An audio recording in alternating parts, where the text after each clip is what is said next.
Okay, welcome everyone. I've been thrown at the deep end, and I'd like to welcome you to reading chapter 7 of Defeating Dictators. You're most welcome, Comrade Amina. Most welcome, Comrade Chibet. Most welcome, Lazare. Most welcome, Philip. Um, but Pigbean is having problems with his sound, but he's asked us to start. So, if you can hear me, I would love a volunteer to read the passage for us, chapter 7. And Pigbean is going to be scrolling for us. Thank you. Any volunteers can start reading.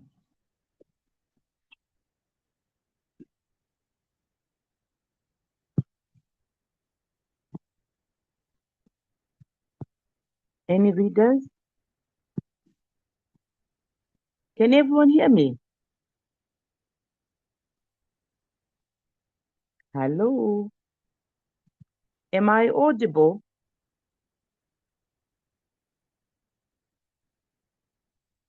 Oh, thank you, Amina. Thank you. Yeah. I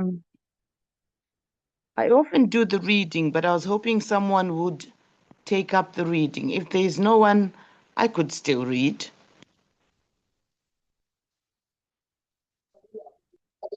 Anyone? No. Well, can I chair and read at the same time? Uh, I can read with my French accent. Yes, that's fine. Oh, that's beautiful. Uh, Very uh, much. okay, let me. It's really small. It's really okay. We've done a lousy job in government, while ZANU-PF have used the last 21 months to refocus and reinvent themselves.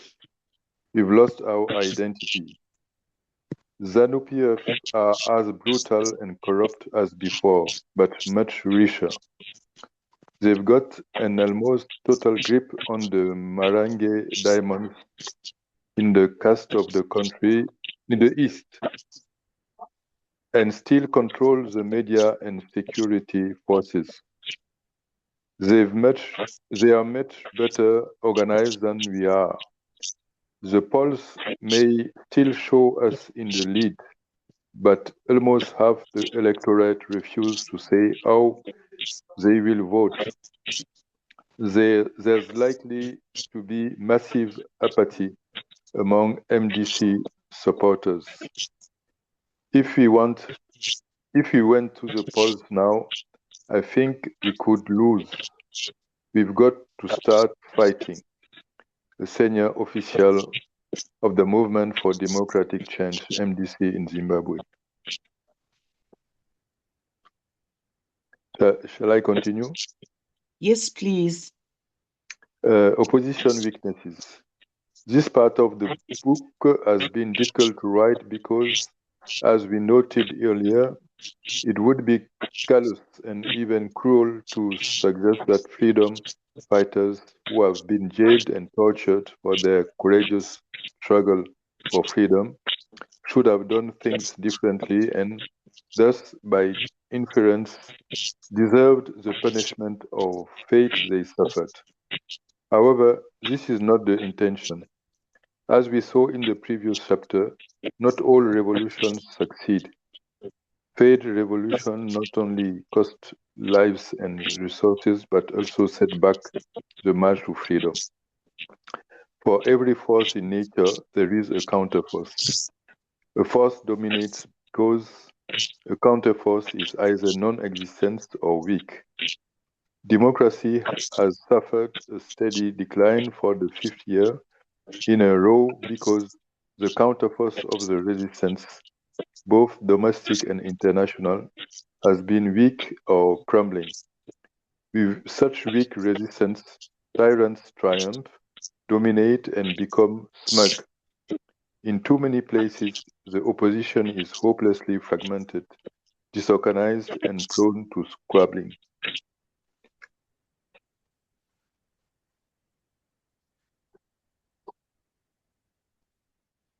The opposition's message of freedom has also become contaminated with religion, ideology, tribalism, secession, and other sectarian issues. We take up the case of international opposition in Chapter 9.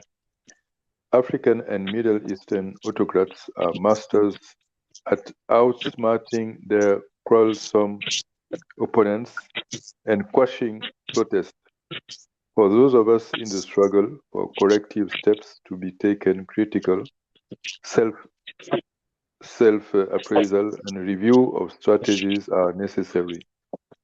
There have been far too many cases where the opposition has blundered and squandered golden opportunities, allowing tyranny to become more entrenched. Here are a few examples.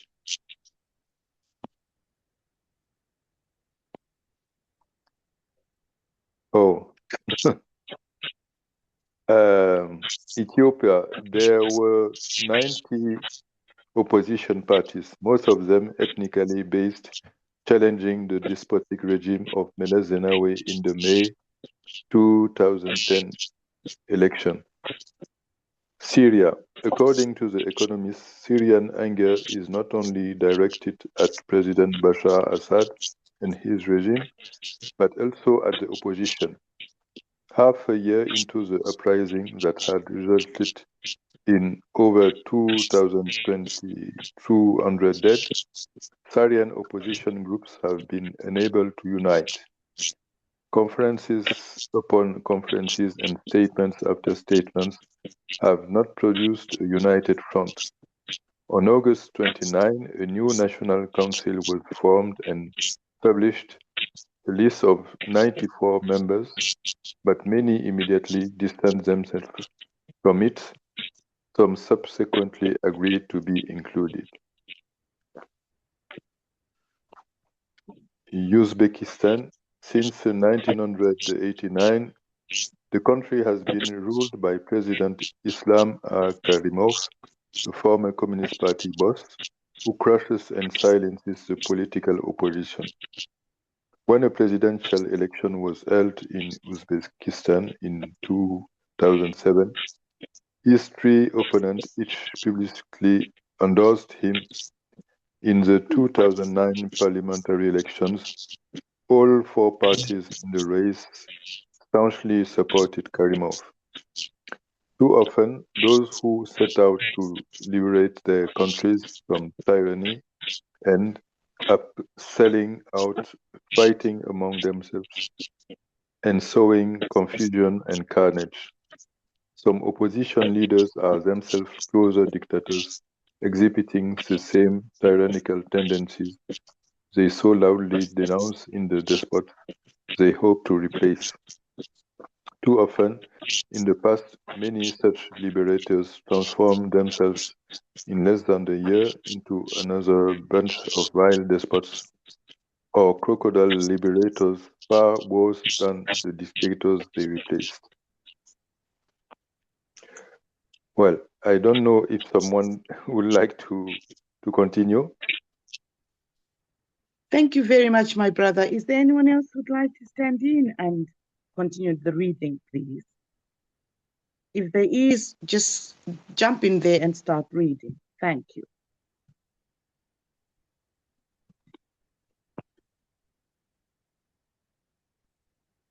Anyone?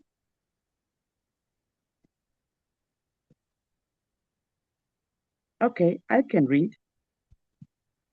The opposition movement itself needs to be reformed. In too many countries, the leadership of the established political opposition is wooden, senile, and out of touch with domestic realities. Some have preached the same message for decades without getting any traction. Others have spent decades in exile. Very few can be said to be techno savvy. Many are not even capable of surfing the internet and sending text messages and emails to the youth. When the established opposition becomes moribund, a third force emerges that shoves it aside. The third force may take the form of a rebel insurgency, in which rebel leaders take to the bush after losing faith in the ability of the opposition to effect political change. Or it may take the form of a youth movement to sweep the opposition leaders away, as occurred in Tunisia, Egypt, and elsewhere in the Arab world in January 2011. When the Muslim Brotherhood in Egypt chanted, Islam is the solution, a youth at the Cairo demonstration held a placard that read, Tunisia is the solution. As Sudanese commentator Magdi El Ghizaoli noted, the January 30, 2011 protesters were equally frustrated by the inadequacies of the oppositional political parties, a concern that found its expression in the slogan Shabab la Awzab, youth, no political parties. Opposition unity or alliance or democratic forces. I'm wondering, is PIC been on, or should we just discuss this, what we've read so far? Yes, okay, let's discuss.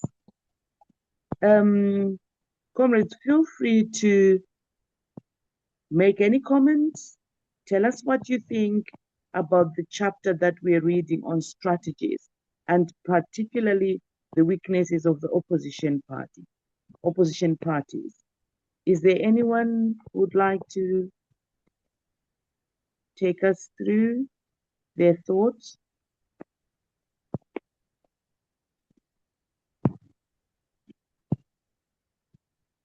Anyone? If not, with someone speaking?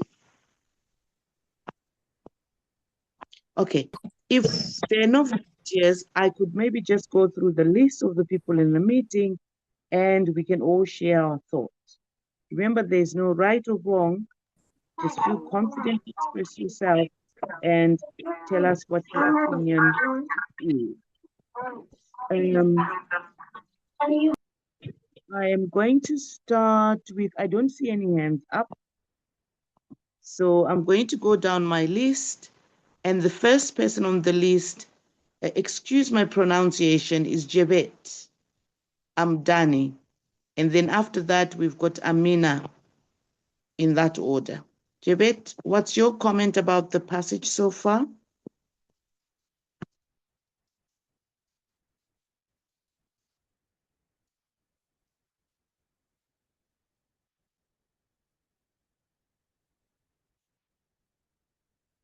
Yes, your mic is unmuted. You can say whatever your thoughts are or pass if you're not ready to speak yet.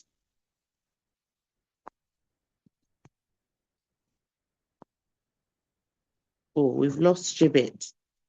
Can I go to Amina then? Amina? After Amina, possibly Grace. Hello. Amina? Yes, thank you, Amina. Hello. Thank you too for taking your time to read the passage. I've got a phone call in between, so I kind of missed the first part of the reading. So, but from what I am able to capture, I think it's to do with the opposition parties weaknesses, the things that they need to have in place in order to be able to defeat the incumbents, especially when they have overstayed their time. And what I understand as well is that um, sometimes people will use religion, tribe, or faith in order to what is it called again? To poison people's mind instead of looking at the interests of the country, forgetting that not one tribe or one religion is in full control of the country, but we should rather look at the interests of everybody. I think the part that you read about when the youths step in Egypt, looking at the interests of the country rather just to see that the place is a Muslim country or something. I think I had something like when the Muslim Brotherhood in Egypt chanted, Islam is the solution. So youth at the Cairo demonstration held. So instead of looking at Islam as the solution, they should look at what benefit Egypt. So I think, yeah, I don't know. I think I will need time to read it furthermore Okay. to get a better comprehension. Okay, thank you very much for that insightful feedback. Particularly, we look at how tribal some of the opposition groups are. I think there was a figure of 90 something in one Mm-hmm. country where people are failing to unite. That's Mm-hmm. massive. It's a It sure is. way to conversation. Yes. Mm-hmm. Sister Grace, your turn. Any comments yet? Oh, I've just come in, so I missed the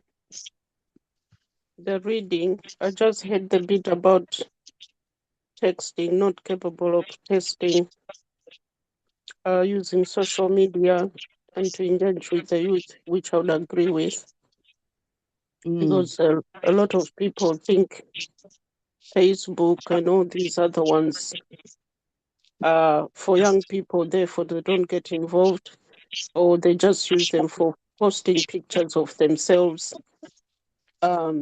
just for people to see how they are dressed and all that. And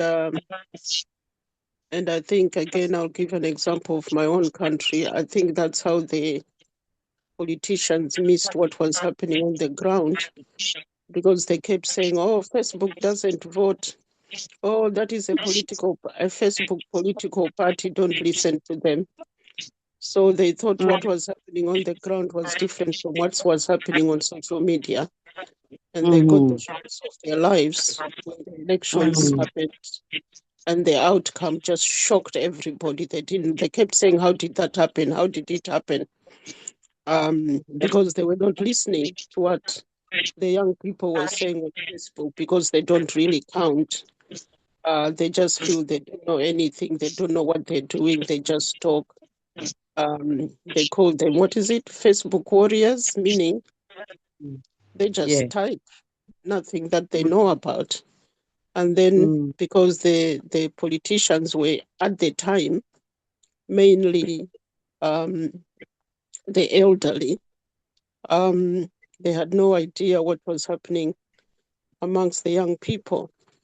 So when it came to voting, they just voted for the youngest people they had, and all the 3/4 of the old politicians were gone, and it's just young, new people in politics now. Um, so a lot of people didn't go through, but they were just shocked at the result. Yes, that's very interesting, my sister. Which means that because our chapter is on strategies, particularly opposition, the opposition needs to up its game, as it were, and be techno savvy, because that's where the young people are, who are the majority in Africa, and most of the so-called, in quotation marks, developing countries. Mm. Yes. And Any other? I think what the opposition, which is now in power, what they had done is recruit a lot of these young people, Mm-hmm, and giving them information to post. mm-hmm. So the message got through, and they succeeded. Absolutely. And the introduction to this chapter is a quotation from Zimbabwean opposition. And my being Zimbabwean, I think, makes that pertinent because the older parties have caught on in terms of technology and even having WhatsApp department heads and ministers and what have you. And we kind of sniffed at it when they started, when ZANU-PF started having somebody who was heading the WhatsApp kind of thing. And they're just flooding social media with their own news. So it really is them waking up and catching on. But the opposition, because it doesn't control the media and so on, they're struggling to push through. But if they took advantage of the social media, then maybe messages could come through. And Anyone else? and I think and I think that's what also went wrong, because politicians are used to paying the media, the Yeah. mainstream media, to publish what they want them to publish. So the mainstream Mm-hmm. media does not publish what's going on, but what they are being told to publish, what they have been Yeah. paid to publish. Meanwhile, Mm-hmm. social media is free for all, and they Yes. just post things that they wouldn't publish. So the Mm-hmm. mainstream media, nobody was listening to them. Even the politicians were complaining. People are no longer listening to the mainstream media, trying to say the Mm-hmm. mainstream media is the genuine one, and people are not Mm-hmm. listening to it, but listening to all these whatever people on social media. But the Yes. campaigning was winning, the social media campaign. Absolutely. Thank you very much, Sister Grace. Uh, may I go to Amina? Amina, any comments? After Amina, if there is no hand up, we go to Ifo. Excuse my pronunciation, my brother Ifo. Amina and then Ifo. Start with Amina. Uh, no, I don't have any comments at this time. Mm, Thank you. mm. Amina, can I ask you a question? Mm-hmm. Yes. I'm assuming that since we're in this group reading Defeating Dictators, we Mm-hmm. could be part of the opposition. Is there anything that has resonated with you that's been read, or is there anything that we can do to try and improve our strategies as opposition? Um, to improve strategies, well, I would use Gambia as an example. Mm-hmm, Um, in many cases, when they elect leaders into power, mm-hmm, they kind of use too much of religious religious beliefs. I'll use this mm-hmm, as an example when they are calling them to swear the oath of uh, which is how they're going to be serving the country. I always said I think I'm kind of against that because being it Muslims or Christian, if they swear by Quran or the Bible, okay, let's mm-hmm, say if they swear by the Quran, they're Muslims, but when they come to power, they are using this to deceive people. So instead of allowing them to swear by these books, why can't the country write something that is within their values that serves the interest of every single person in that country? And I'd ask mm-hmm, them to swear by that. And if they fail to um, to do what they are asked to do, then it comes with consequences. Because if you allow them to swear by these books, some of them are even holding these books, but they don't even know the content. What is in those books? They're not even religious. Maybe they are just by the name, or they just by the, they are just like, they are part of, I don't know, it's just by the dress code, but they don't even understand what they are swearing. Because I have seen this problem happening all the time. So that way, just because they swear that by that book, people are not holding them into account. Swearing by those books, to me, it's not enough. That should be off. Every country should have their own, mandate that should be given to them. You accept it, yeah, go ahead. You don't, this is the consequences. I'm saying this because I've seen all those who have sweared by these books. When they come into to the power, they don't do nothing. So to me, that is something that also that strategy could be used, so that when they come into power, they know that everybody is watching. And if I don't, I'm going to be held accountable. And that book should be available. What they have been sweared of should be available to everybody. Everyone should have access to it. So that, if they know everyone is, when you know people are watching you, you are careful. But when Yes. people, when you deceive people to make them believe that, oh, let's leave it in the hand of God, this is why they are not doing what they're supposed to do, because they know God is not going to come from anywhere to hold them accountable. You understand? So people are the Yes. one going into those polls to vote. So those people Yes. should hold them accountable, not God that me and you don't see. Yeah. Thank you very much, Sister Amina. Because like the part of the text says, when I think it was Egypt where the placards read, Islam is the answer. Oh, no, it's Mhm. Tunisia. Islam is the answer. Some young person in the crowd was holding Tunisia is the answer. And that mentioning the country is inclusive. In other words, we need to find a strategy that includes Exactly. everybody. If we're Hmm. talking about Islam, some people might not even understand what Islam is or have Exactly. a superficial understanding of what Islam is. And Hmm. if we know Islam, there are branches of Islam that do not agree with each other. So there's a Hmm. danger of including further division amongst the people if we go by religion. Thank you very Hmm. much, my sister. Um, Thank you too. can we go to Ifo and then Lazar after Ifo? I just came in a few minutes ago, so I don't have too much to say apart from I agree with the last statement that we should be mindful of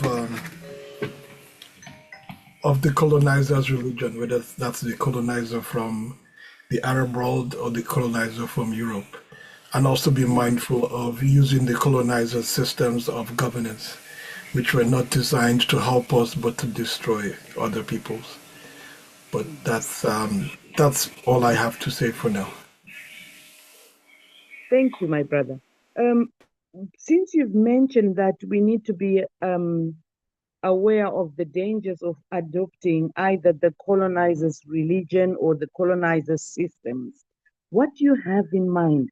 How should we proceed to defeat these dictators? Because a lot of the dictators come in and use the systems that are there, that have been put in place by those people who want to perpetuate the system that benefits them.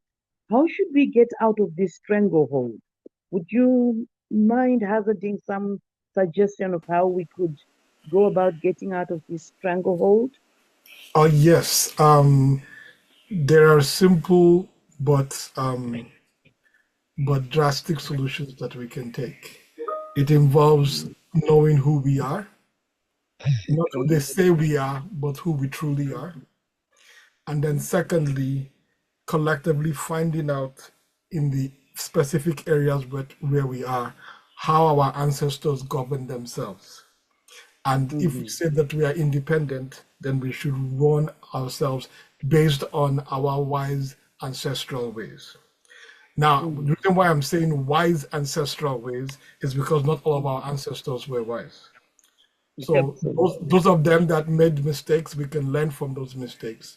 But there's a principle in Ghana they talk about Sankofa, where we go back and bring it forward. The problem I see with most of us who have colonial education is that we don't think that there's anything worthy in our past. So we keep looking at everybody else but ourselves. The answers are within our ancestral teachings. There's deep wisdom there. But most of us have been brainwashed to hate our own roots and to love everybody else but ourselves. So the answer is within us. Yes. Yep.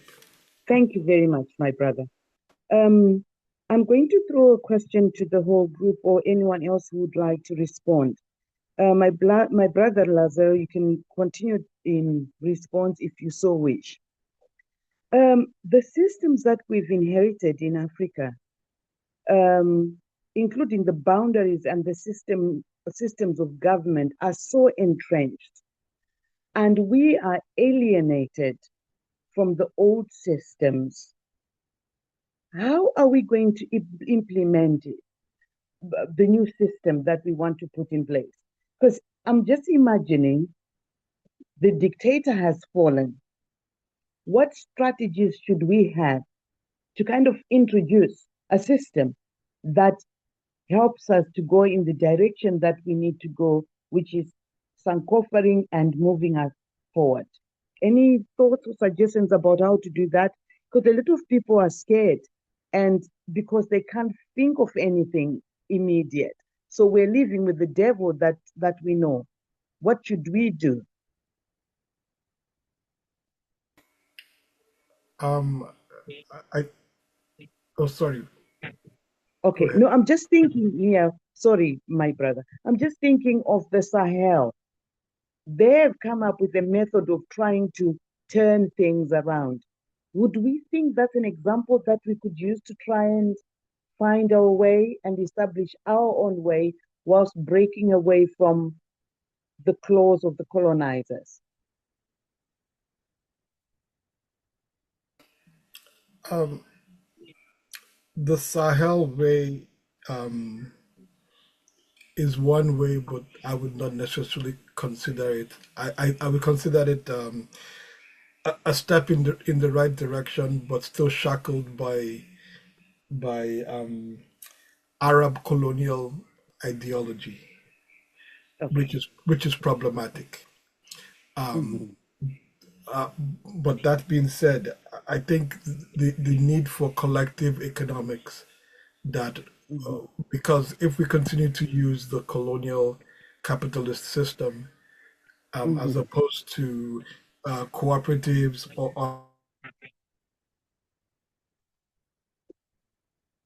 Mm-hmm. Oh, have we lost my brother?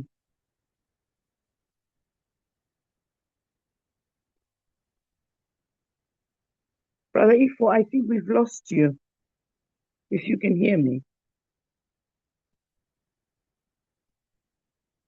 Hello, Sister Tapua. Yes.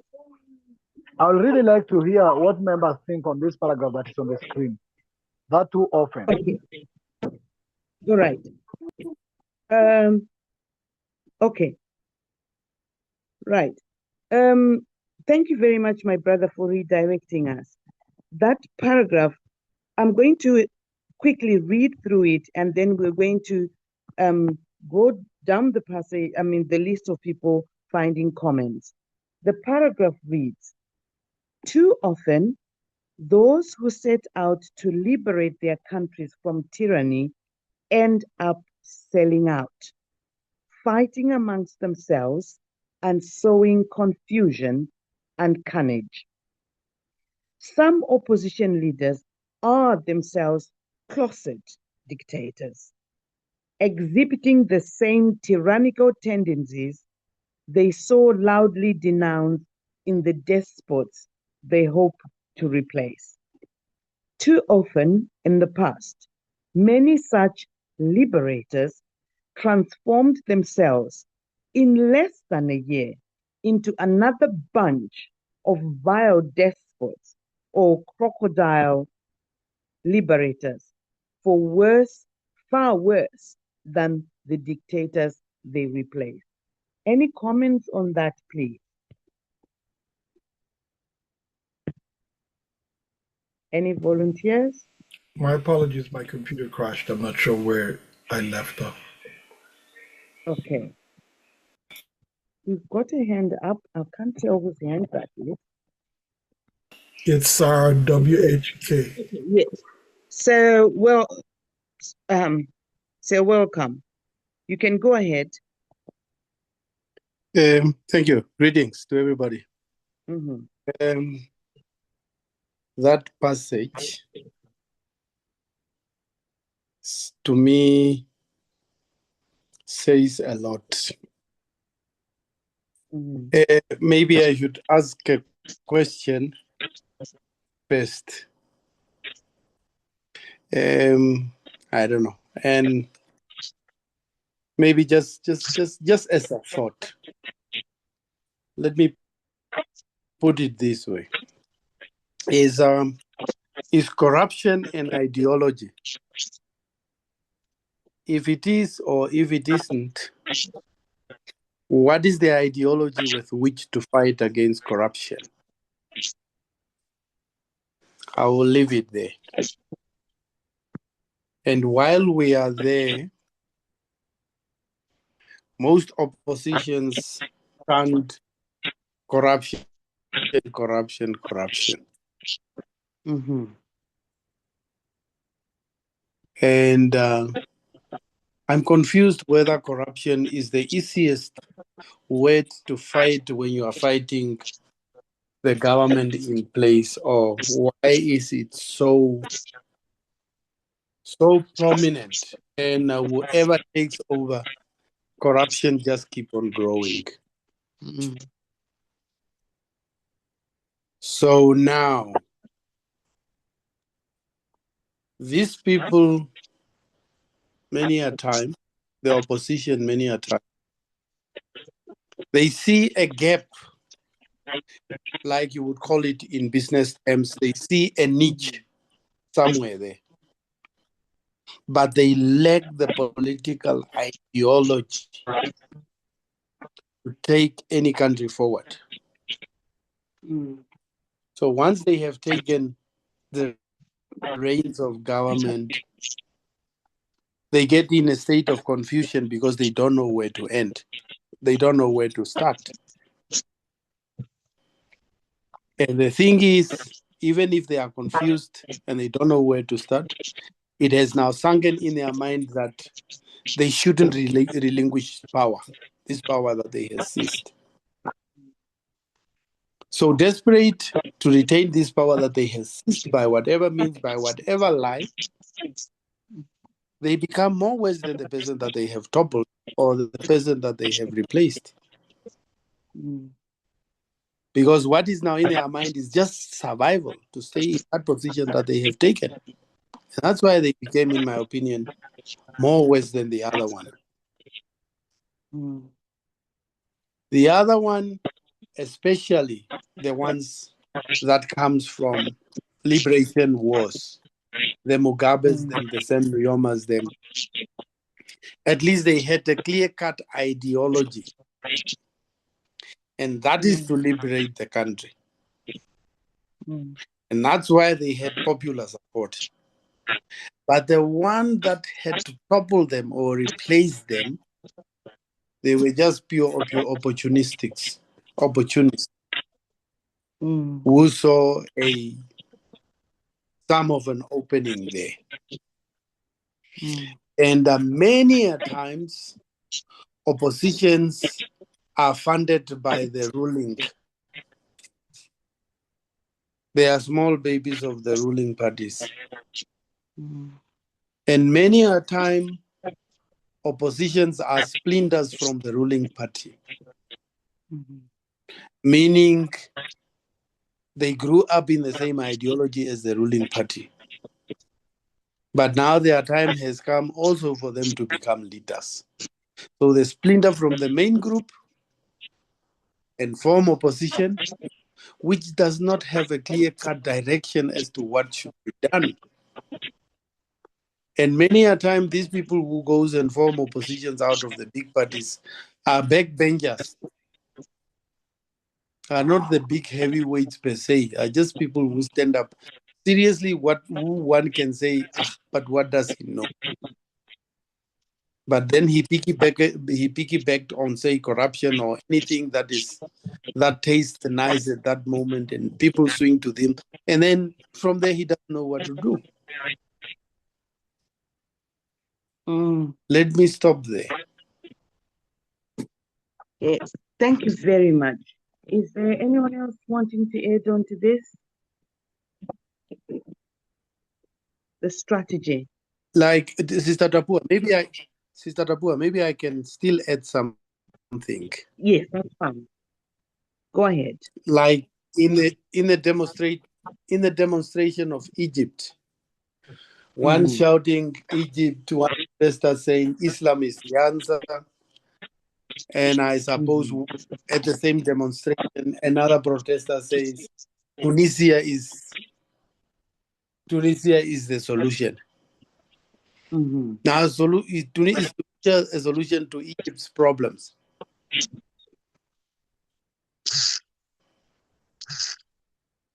Or does it say Tunisia has got the same problems, and I was sent by Tunisia to come to this demonstration of Egypt also to air our dismay at the Egyptian government or at the Tunisian government? You know, that type of confusion. There is always confusion in the ranks of oppositions or people who want to seize power. And most times, those people who are demonstrating are not the one who should be spearheading the regime change. They are just proxies. They are just sent with ammunition, but ammunition which is not enough. Those with enough ammunition are sitting somewhere at home, fearing not to be exposed because they are also hibernators. They are in a Okay. just like Thank the you very case in Namibia. Just like the case in Namibia. Our president, Nandi Daitwa, apparently in all quarters, she was the mastermind of some opposition that was formed some 10, 15 years ago. But she kept on hibernating in Wapo. So now everybody is claiming, but she was opposition at some time. So that double standard also things will go double standard if you start them double standard. I end there. Thank you very much. Thank you, my brother. Sister Amina, would you like to respond? Your hand is up. Or make a comment in Hello. connection with that. Yes. Yeah. Yes, I would just like to add what the brother was saying.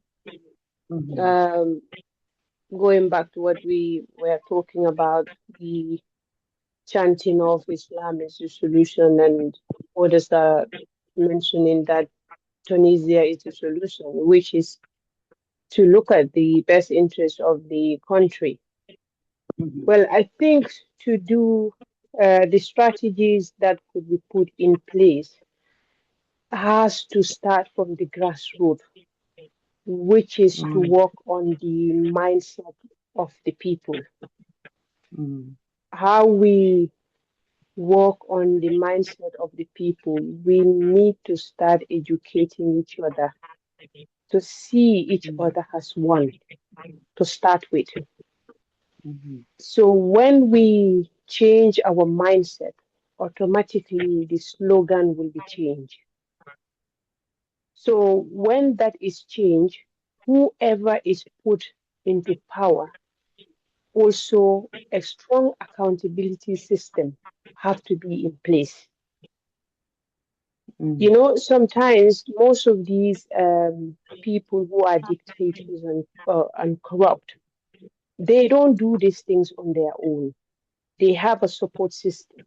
They have people around them who help them to be able to exhibit these acts.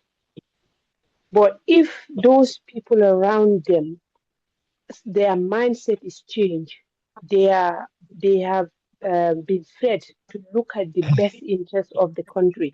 Mind you, it's the same mind that carried the indoctrination of our colonizers, made us to be where we are today.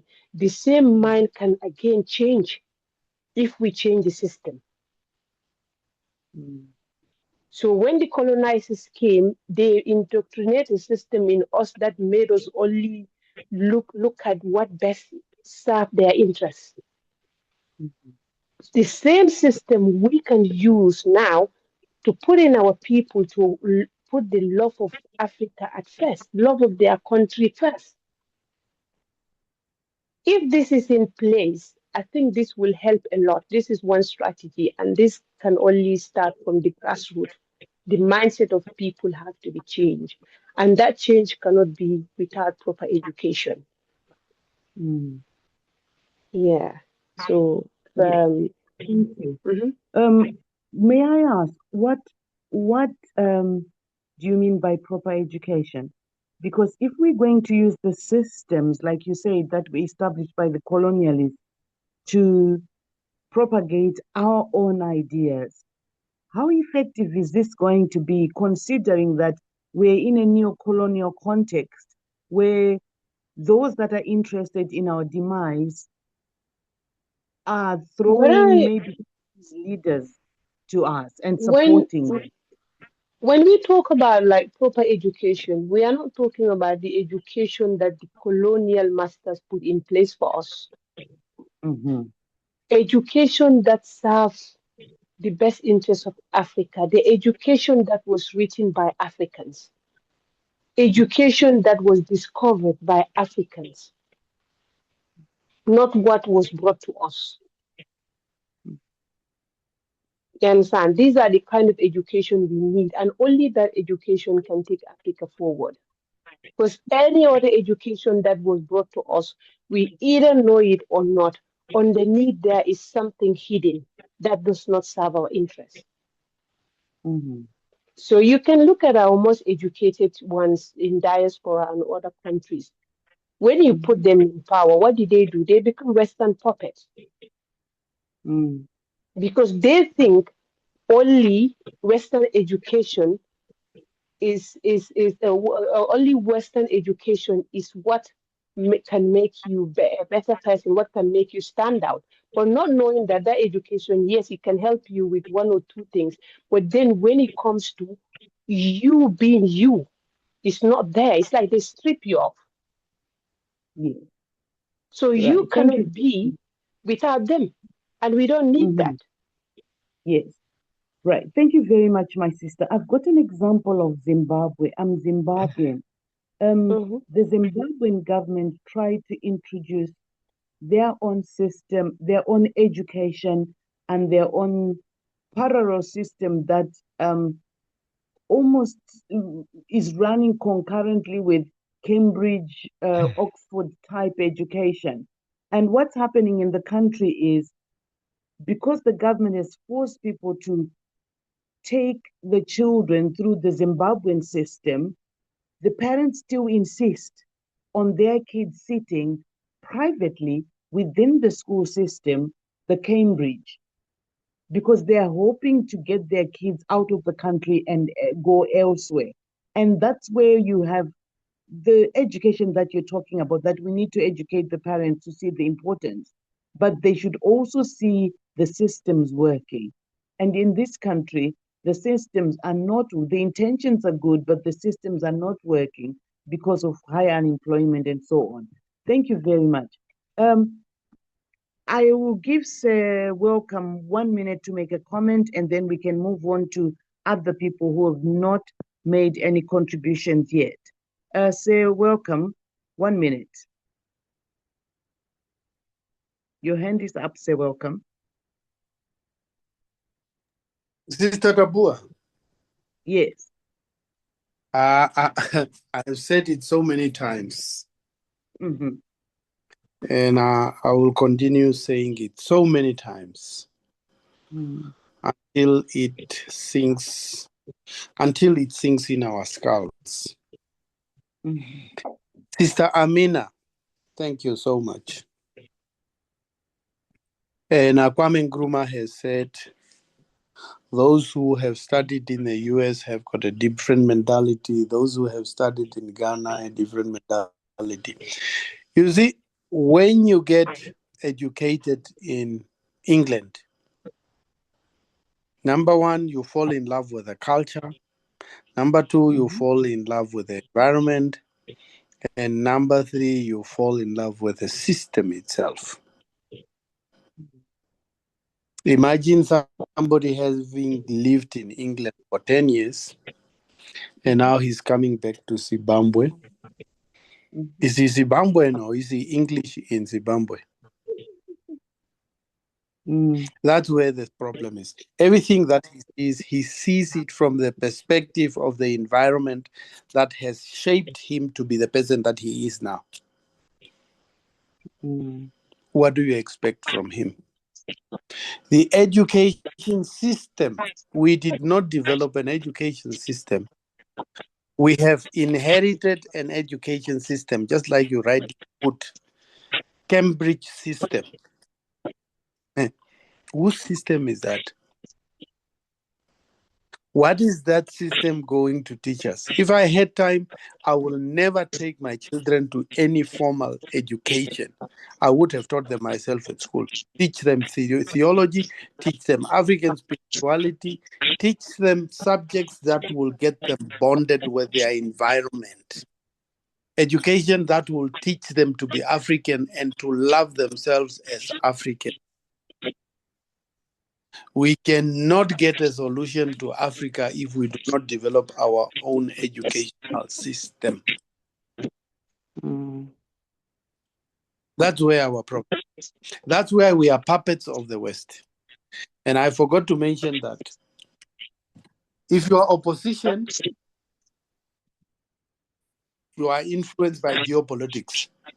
If the current president is pro-West, the opposition will be pro-East. If the current leadership is pro-East, the opposition will be pro-West. So they are being instigated by forces, external forces as well. Not only the corruption that they sink, but there's an invisible ground. Topple this guy that is pro-BRICS so that America can come in. That's how it happened. So our opposition has never been genuine, driven by a pure political ideology. They were opportunists in many a time.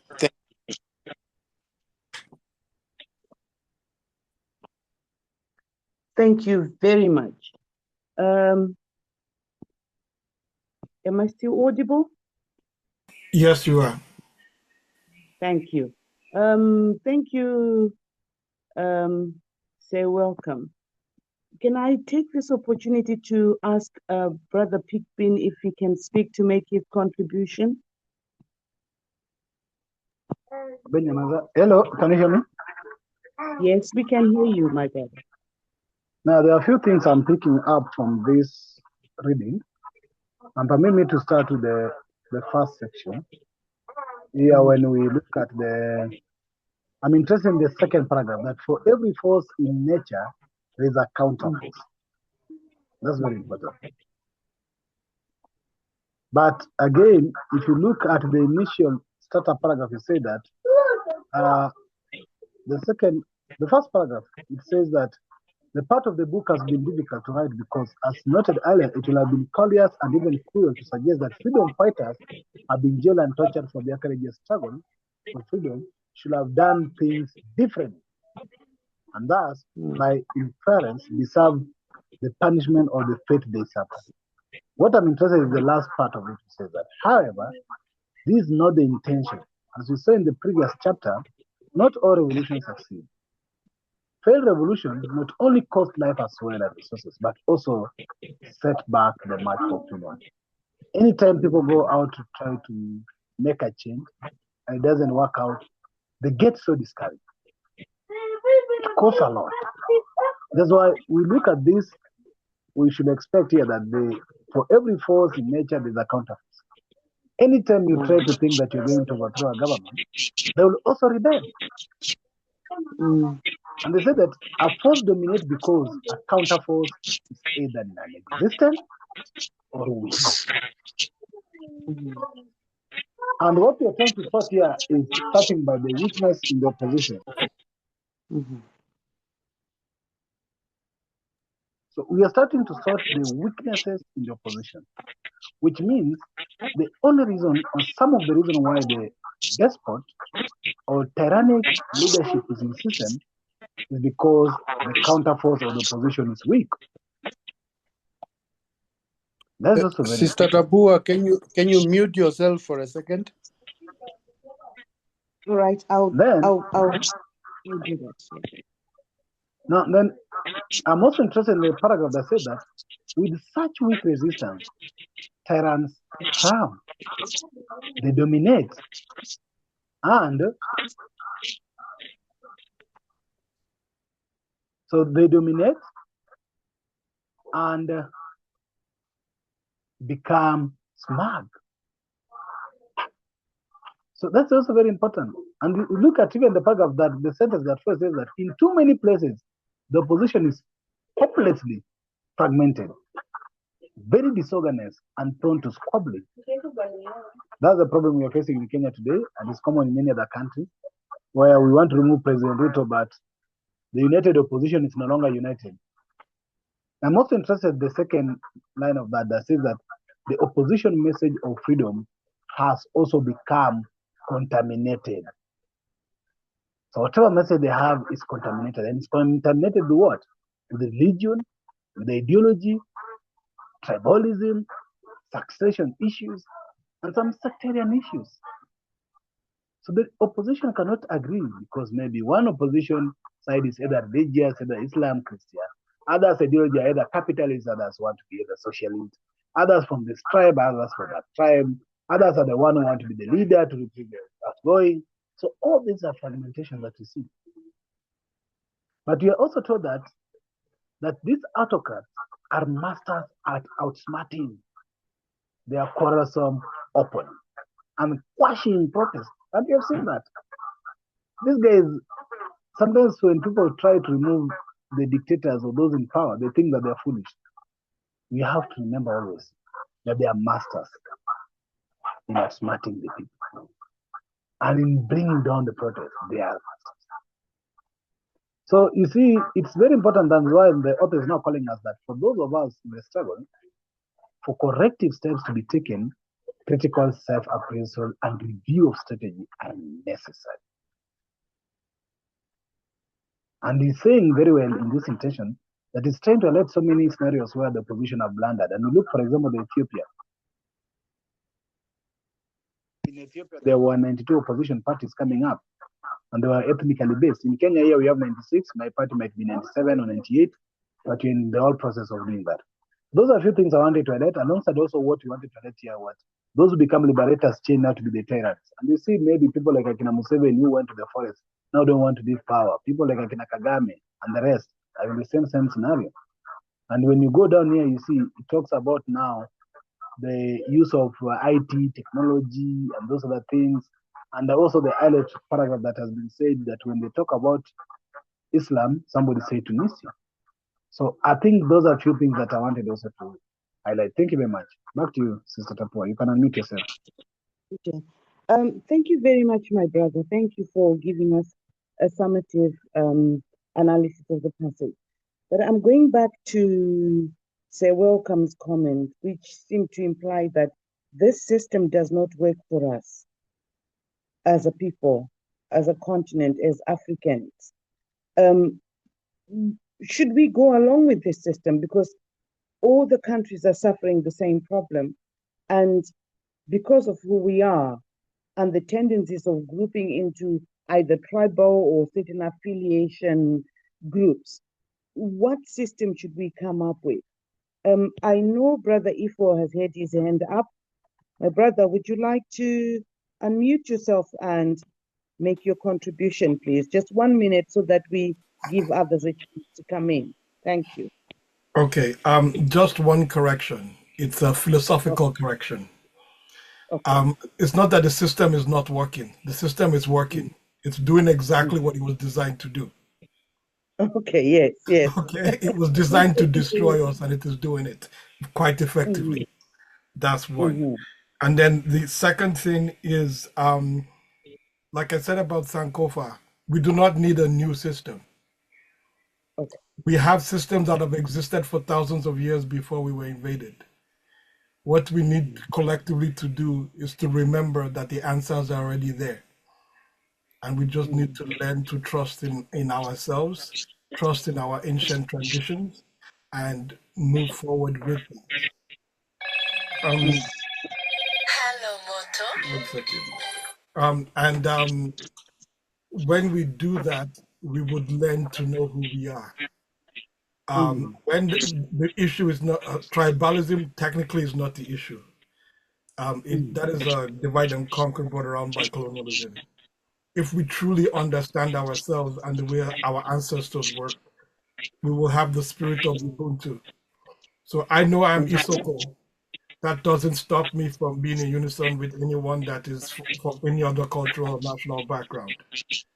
But if Okay. we identify ourselves based on how the colonialists people told us we are, then we have an issue. So it all comes back to really, truly unlearning the colonial ways and knowing who we are.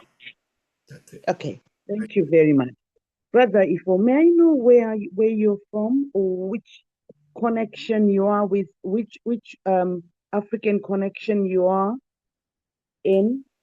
Oh, I am Isoko. The British invaded our land and mistakenly called it Nigeria. I do not recognize it.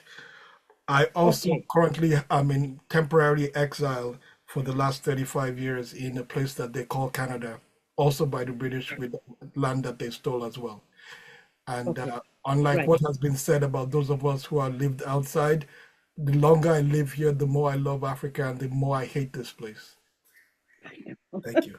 I agree with you. I'm one of those who spend years out there, and I'm trying to get back into Africa. The reason why I'm asking this is, if we were the opposition and we got into power today, how would we implement what you're saying? Because I totally agree, and I think a lot of people in the group agree with what you're saying. But how do we go about implementing it?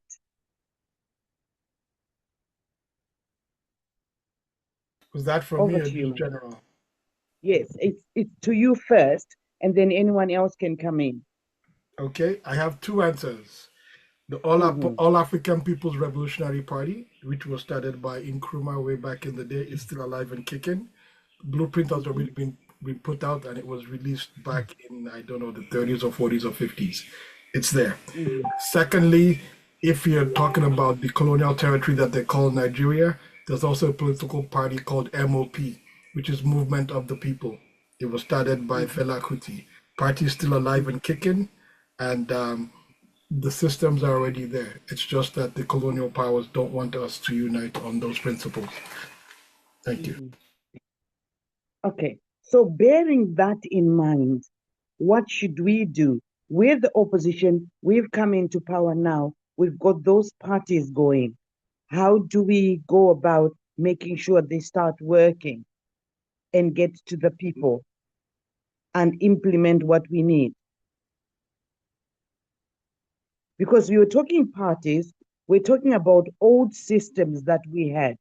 How do the political parties that were formed by Nkrumah and the others fit in with how we are sankoffering? Because I'm thinking of how how we can turn it into, you know, action and practice.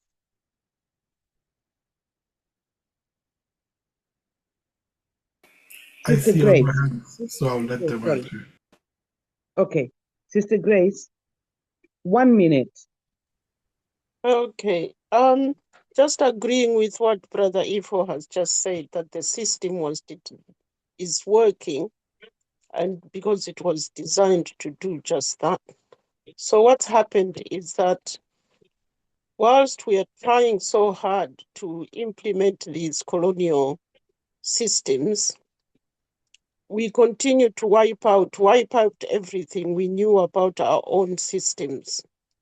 So you've now got generations who know nothing about the old systems, and they've been educated under the colonial system. So that seems to be all they know. And without understanding them, still trying to implement them. And it's all going so wrong. In my country, we had traditional courts as well as the conventional courts, the legal ones. For the same reason, I don't know who told them, they abolished the traditional courts. So we knew both system, how the both system worked. But they abolished, when we took over to multi-party, they abolished the traditional courts, leaving us with this system that no one understands and cannot implement.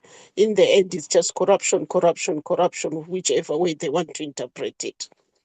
All right. So to Very go much, back, sister. Uh-huh. to go Let me just back, 20 to yeah, wire to to go back, I have noticed in my country, like I keep saying, accessing education in Malawi up to this point has been almost impossible. So you have a huge population that hasn't gone to school or dropped out.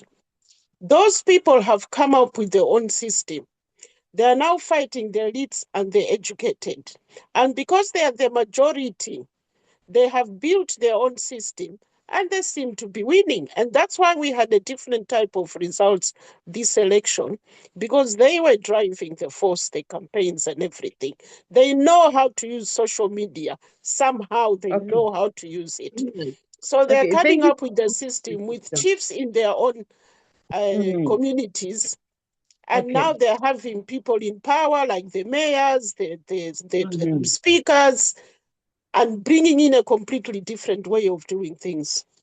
Okay. All right. Thank you very much, my sister, for the example of Malawi and how it's going an alternative route. I'm trying to identify people who have not made any contributions yet so that we give them space to make some contribution. Um, I think some people have fallen out. We've got General Anunnaki. General, what's your comment on the section that we've read?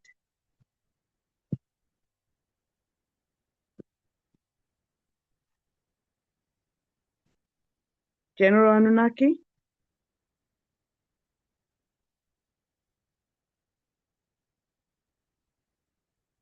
Mm. General,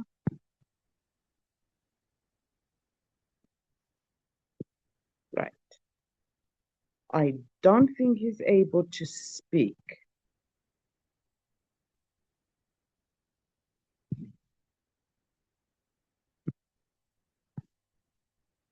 Can I go back to the question that I had about how to implement the old systems, since we're also alienated from them?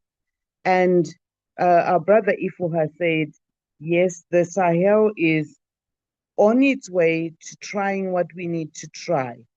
What should they be doing next, or what could be done, considering, for example, what we've been reading in our conscientism class about Nkrumah suggesting that we cannot run away from the fact that Christianity is there, Islam is there, African traditional religion is there. We need to find a new way of integrating these things into the African system. What's your into the new Africa? What's your comment?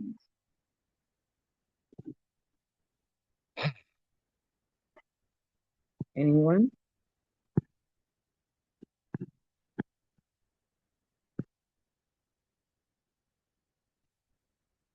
Because it's almost nigh impossible to turn everyone back to traditional African religion, because we need to attain the Africa that we think of with the people that we have. Any suggestions about strategies that the opposition can use based on the passage that we've read?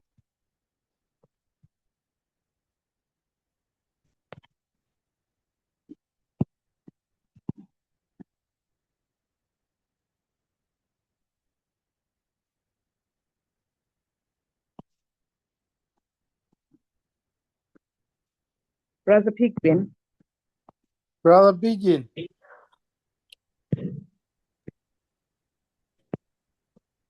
What Is does there our any? Sorry, you can go ahead. Say welcome. I just wanted to ask Brother Pigeon. Mm-hmm. Maybe before I come to Brother Pigeon, Brother Ifo said something. Brother Ifo said something very, very important. Mm-hmm. The party of Kwame Nkrumah is there. Mm-hmm. The other party in his colonial territory of Nigeria is there. Mm-hmm. But I think many a time those parties are archived, Mm-hmm. because when the other guys came to power, they tried by all means to kill those parties, to kill the legacy of their forebearers. And it is those parties that carries the ideology that was meant to take Africa forward. Mm-hmm. If we can revert to the ideologies of those parties, then we will implement what we are supposed to be implementing. I think that's what Brother Ifo said. Mm. But the problem is the awareness of the current electorate to take them back along memory lane, so that they can realize freedom and development of Africa was based on these ideologies. Mm-hmm. Not taste nice today because we only want to hear corruption. Mm-hmm. Corruption is bad leadership. And they say dictatorship. He has been too long in power, 15 years too long in power, without pointing out he has been too long in power. What has he done wrong? They are only told he's a dictator. He does not serve. If he does not do terms, then he's a dictator. Mm-hmm. Okay. So your Thank last you so question much. was, Mm. thank you. No, you can go ahead. Sorry, I interrupted. Your last question slipped my mind before I made a comment to Ifo. What I've been trying to get at is, if we are the opposition, what is it that we must do to counter what we've identified is the problem?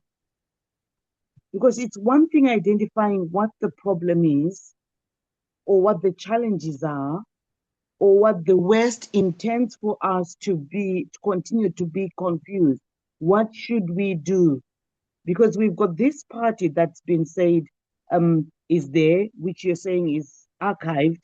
You've got people who are getting elected who are puppets, who don't want to implement those things because their masters do not want Africa to go the direction that Kwame Nkrumah and the others wanted it to go. So what is it that we must do?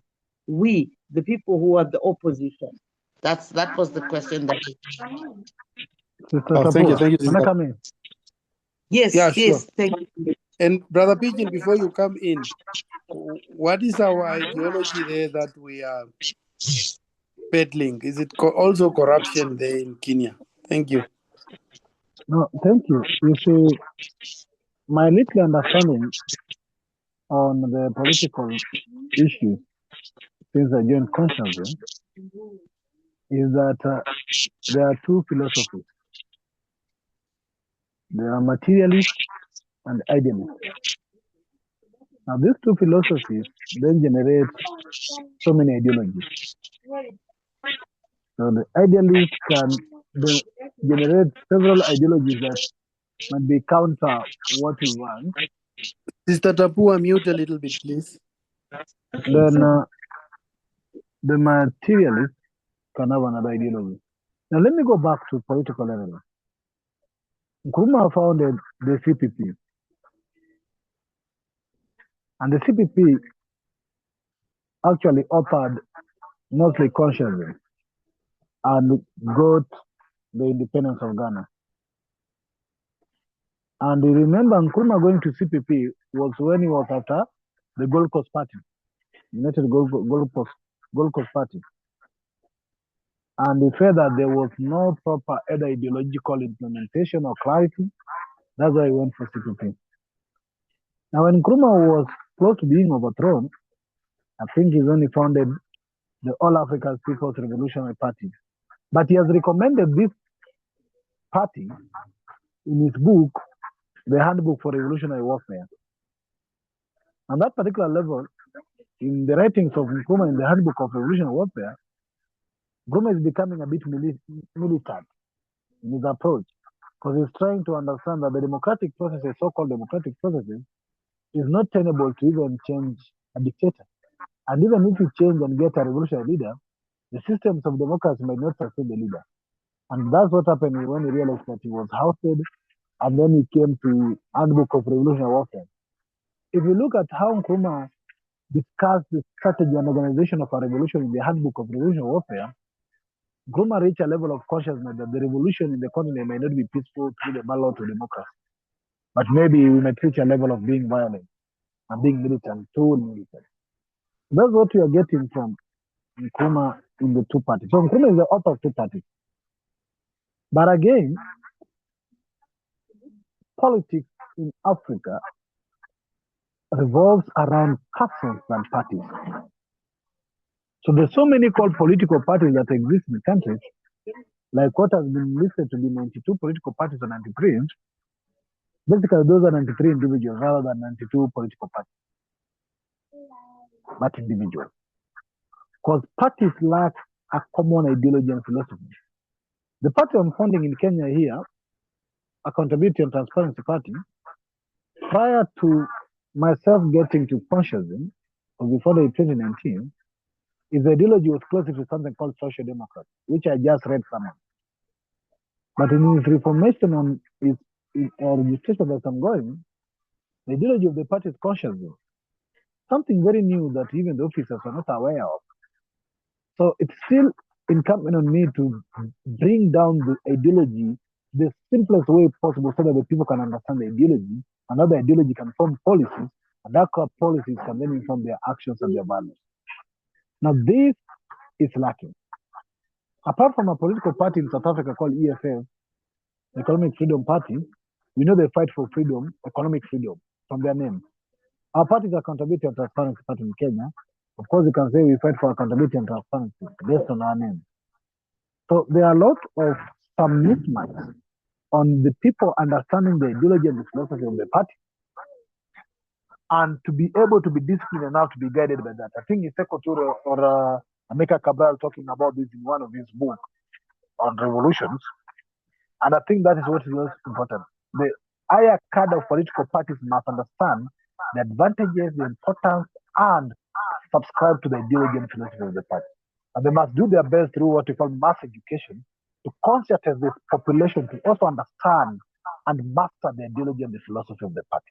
Because as Nkrumah says and Sankara echoes, that the revolution requires a vanguard party. In fact, Sankara, having been a militant or a leader of the military, towards his last days in power, he had recommended that the revolution must get a vanguard, which means as a coup leader or as a military leader, he was looking forward to form a political party. Talk about mass movement. We talk about political reorientation. Those are programs we can start, political orientation, that Sankara started in his country. But Nkrumah reminds us, I think in the neocolonial, the last stage of imperialism, that the revolution belongs to the masses. Until the masses are conscientized, because they are the only safeguard of a revolution. So I think the strength of opposition is to conscientize the masses. If the opposition do not even understand the philosophy, the ideology, and the principles and the policies of the direction, it will be very hard for them to conscientize the masses. So the masses are the safeguard and the protectors of any successful revolution. If it's not with the masses, it is with the few militants who will always control. That's what I like to contribute. Thank you.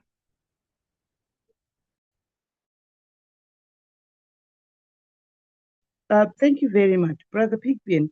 I'm just wondering whether we can read the uh, two paragraphs coming under the subtitle Opposition, Unity or Alliance or Democratic Forces, because that's where some of our answers are in terms of what we're discussing. Is that That's why okay? I have highlighted that paragraph. That's why I highlighted that paragraph so that you can read it a bit. So please, Okay, let's I'm read. going to read it right now. And maybe if you can scroll us down to the second paragraph, if you may, when I get there.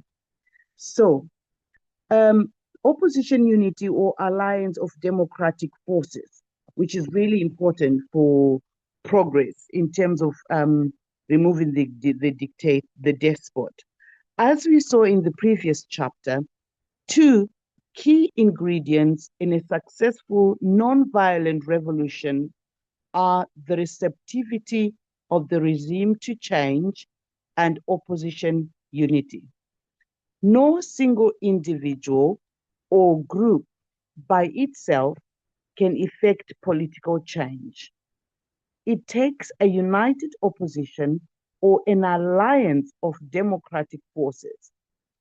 At any moment in time, resistance to despotic rule comes from several sources: political parties, professional groups, student groups, church groups, business groups, trade union workers, and ordinary citizens, both inside and outside the country.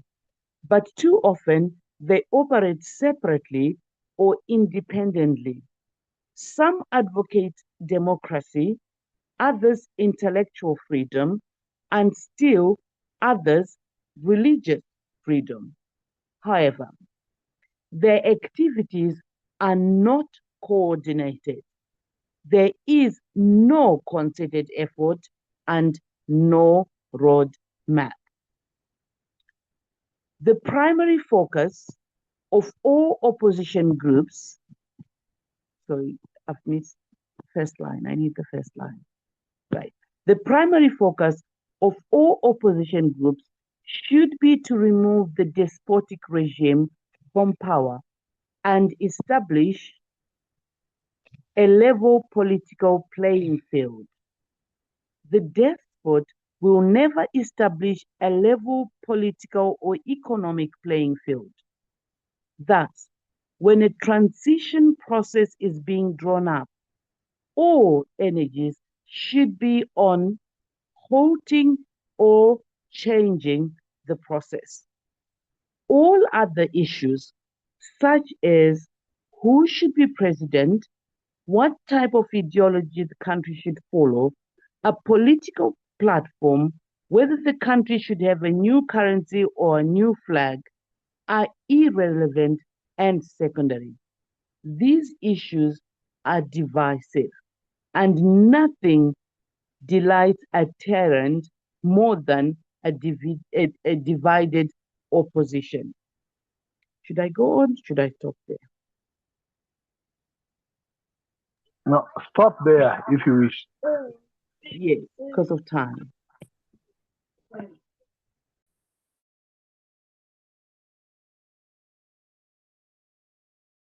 Sorry, any comments with regard to the section that the two paragraphs that we just read as possible solutions? Can someone maybe sum up or come up with any other contribution based on these two paragraphs?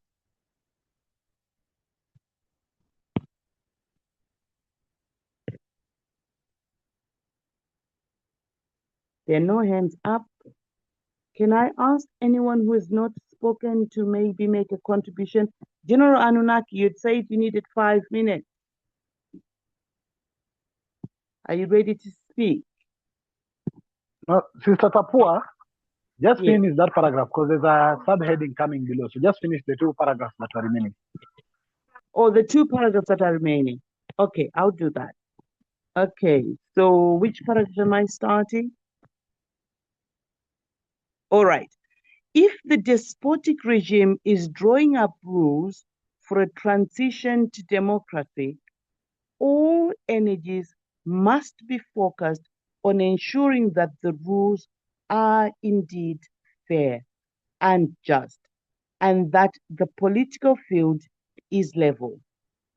An independent electoral commission is imperative for a free and fair election, and all energies must be channeled to ensure that the commission is indeed independent.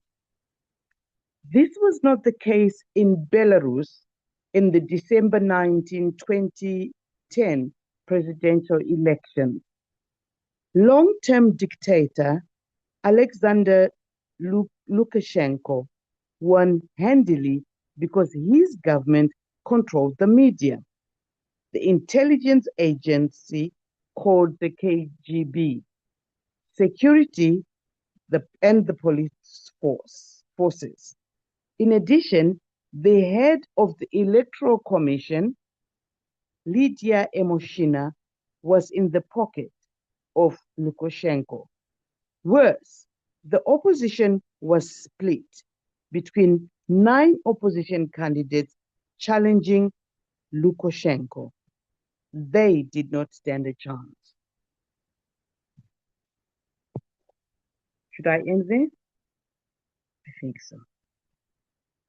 Yeah, let's end there. All right. Any comments from anyone?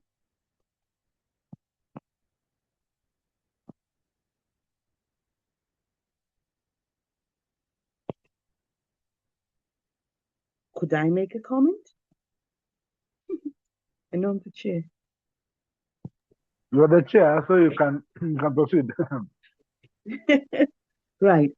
I think for me, particularly in the Zimbabwean context, this is very pertinent because after we've had several failed elections that were deemed to be not free and fair, the African bodies that Zimbabwe falls under recommended that we have electoral commission and all that. And just like in Belarus, they all fell under the influence of the ruling party, including who was working where, including changing the constituencies and manipulating the electorate, and to the point of even the ballot paper, the names on the ballot paper, you'd have the picture of the person who's got a political party next to a name of another party. And that was supposed to confuse the people to the extent that the ruling party is alleged to be forming parties, political parties, so that the opposition cannot unite. And these people are paid to just cause confusion. So once people, we are aware that we need to level the playing field, though the dictators do not want the playing field level. So there is a challenge. I'll stop there for now. Any other Yes. contribution? Let me do what's going on in Namibia, brother Windhoek. Is it the same scenario as what's going on in Zimbabwe?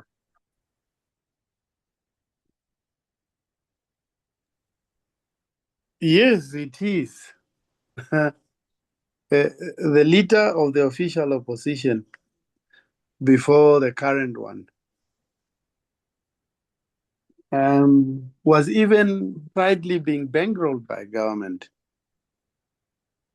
to remain opposition. You stick to the devil that you know rather than the angel that you do not know. And that's how they play it. Current oppositions that sprang up are splinters from the ruling. Did they spring up out of their own, or were they enticed to form opposition? So these are the questions that one begs to be answered. But they behave exactly the same way. Thank you. Okay, thank you. From Ghana, is it the same scenario? Anybody from Ghana can confirm?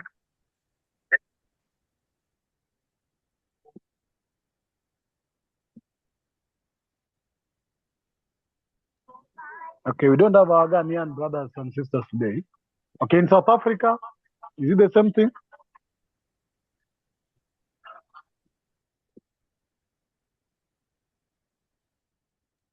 Look at South African opposition, for example. Jacob Zuma. Yes. From where? From the Malema. ANC. From the From ANC. where? I think the only people who have started a bit, even the PSC, where did the PSC come from? From the ANC.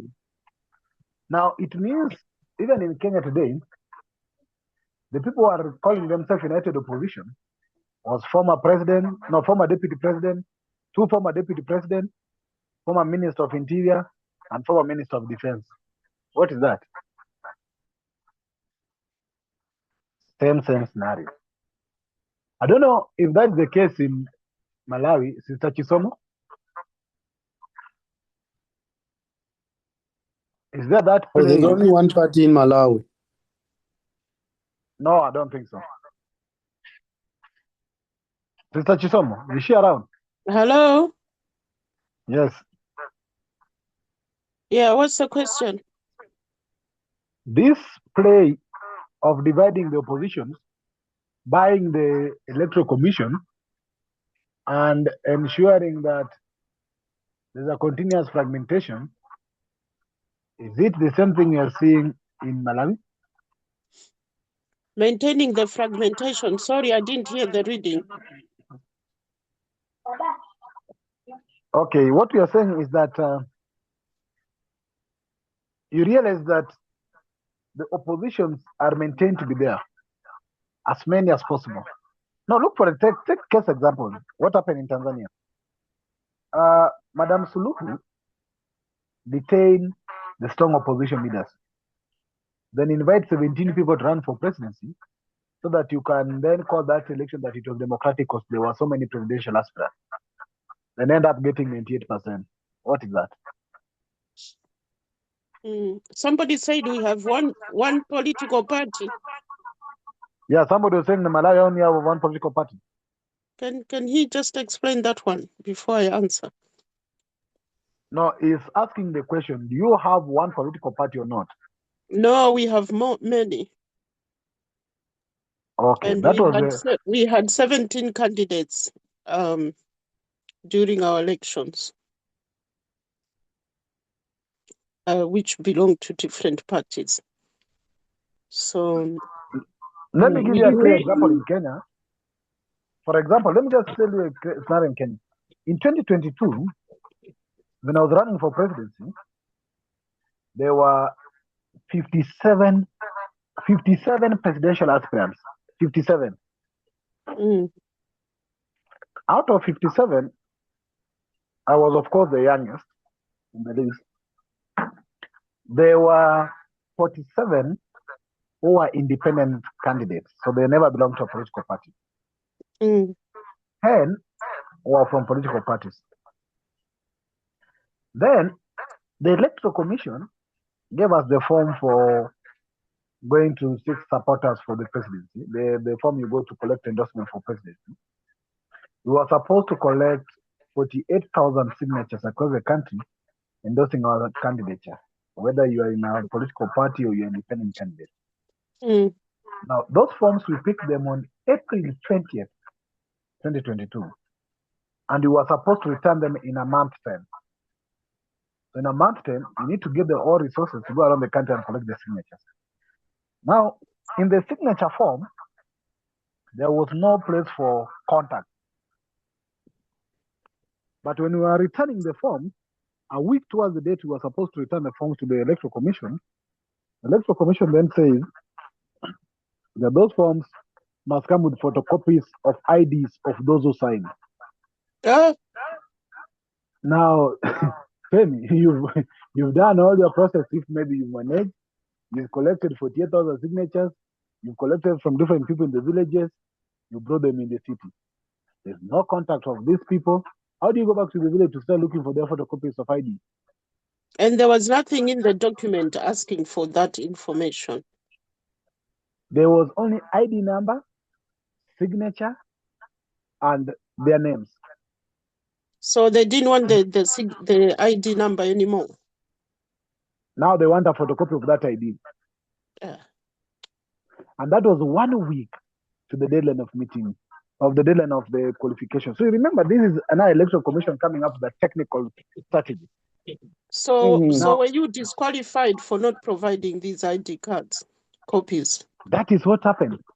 Sure. In 1 week term, we could not be able to go back and collect the ID.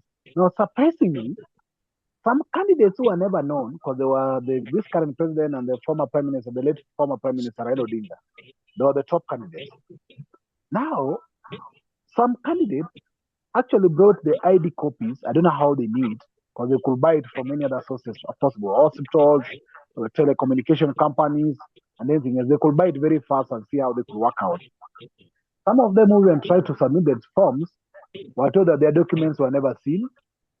Some were told that this flash disk of soft copy data was found to be empty. Some were told that either after, because you're bringing 48,000 people and take to the electoral commission for them to verify whether they are 48,000. So they do their own verification. They tell you, no, we found 20,000 are not working. So you go look for another 20,000. It's 2 days or 1 day you're being given. Now, these are the technicalities that then the electoral commission bring in cahoot with the government if they're working with government.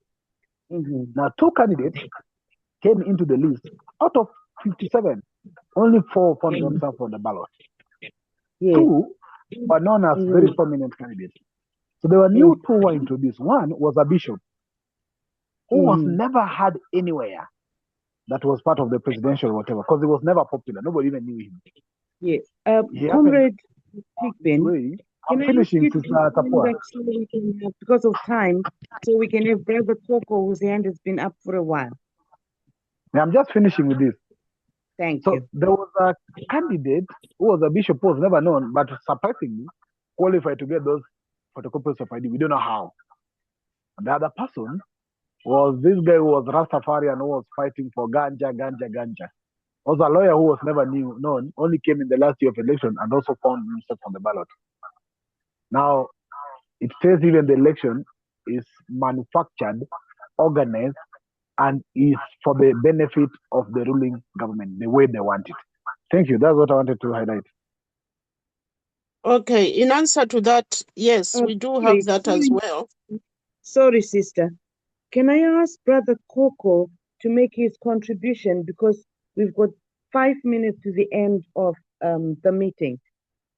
Sorry. Brother Coco, Thank you, can my you come sister. in and make your contribution, please? Thank you very much.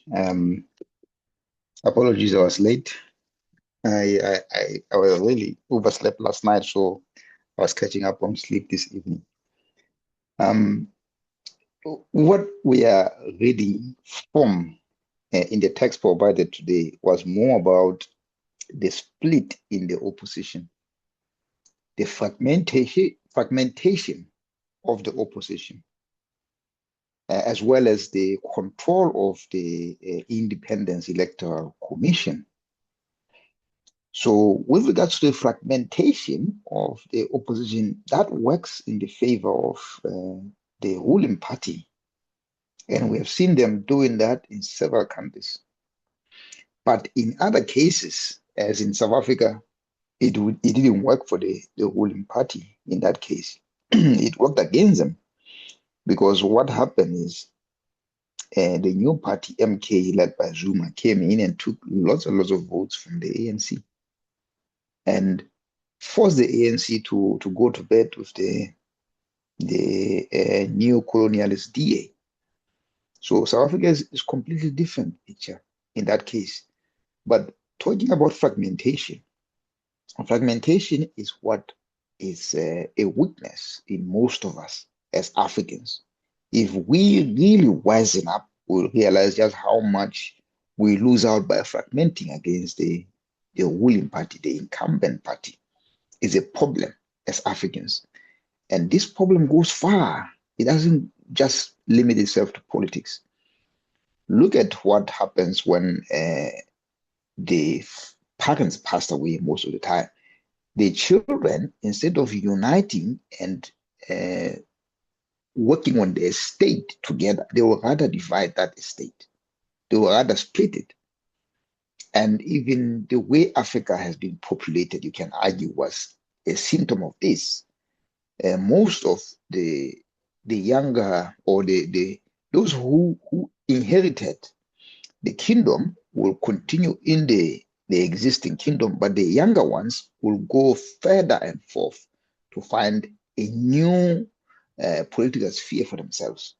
So we need to go up and understand how do we make alliances? How do we unite to take out the ruling party? This is the problem which we need to address.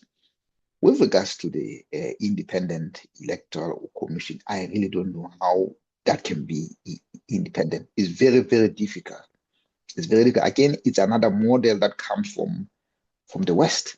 It's hard to have it as independent as possible so that we can take out the incumbent. There are many, many issues about that. That's all I can say for now. Thank you. Conscious of time. Right. Thank you very much. The second penultimate paragraph that we read ends by saying that the problem with opposition parties is there is no roadmap, and that opposition parties should not worry about who's the president and so on. They should focus on removing the dictator. How practical is that? Is that the problem that we have? That the opposition cannot unite because we're focusing on who's going to be doing what. How do we overcome that? And maybe if we have one person making a contribution, and then I'll hand back to Brother Pigman to sum up and close the meeting for us. So can I please take that on board? Yes. I played football growing up as a young man. What I've noticed in football is that everyone wants to be a Ronaldo. Everyone wants to be a Messi. Everyone wants to be a Zidane. All of those players who have flair or are well known. Again, it's a symptom of a system in which we are captured. We tend to want to rule. Every one of us wants to rule. We cannot all rule, right? We need to know what the voice of the people is. And that voice of the people is to be represented. It doesn't matter by who. So what we have to start working on a plan now is have a united front. If we as Pan-Africans, as we are here, we come together and say, I want to rule in Lesotho, I want to rule in South Africa, but we need to have a leader on a Pan-African scale. It doesn't matter who it is. We have to unite under that leader. And that leader represents our ideology. That leader is someone we have bred, someone we have sent up there to represent the people. This is what we're supposed to be looking at, looking how to unite, not who to unite under. And I think one of the guys sent a message in the group one day to say that Africans are mostly person-centric. We should not be person-centric. We should be systematic in approach. What is it that we want? We need to unite under that one leader. And so I don't want to take too much of time, but in the case of Lesotho, they found the kingdom of Lesotho, not the Lesotho which you see now, Moshoeshoe, who then is created to be the founding father of this nation. He came from a minor clan, but what he did, he got alliances from all the other people who put him ahead, especially his uncles who came from a bigger clan, which helped him. He wasn't such a famous young man at the time, but he was someone who they all hoped he can turn things around for them during a time when it was very dangerous in Southern Africa. So it's something like that we need to work on. Thank you. Thank you. Thank you very much, my brother. I think what we're learning from the passage is that when we want to take down the despots, we need to focus beyond the person who's the dictator and focus on what we want to achieve for the people before we start fighting for positions. Because if we unite under the type of Africa that we want to be, or the type of Zimbabwe that we want to be, and agree on the things that we need to put in place to make this place, whatever country we're talking about, livable and accessible to the people's wishes, besides the leaders, then whoever we elect will know that this is what we need to do because they would have agreed on it. I will stop here for now as being the chair and hand over to Brother Pigbin because of time. We're 2 minutes past the hour. Sister Tapua, thank you. I think we have to appreciate you very much for your chairship. It has been very engaging, and I believe members are actually been also grateful and enjoying this session. It's my wish that we have maybe another chair next time so that we continue this reading. But I think we are in chapter 7, now looking at the strategy.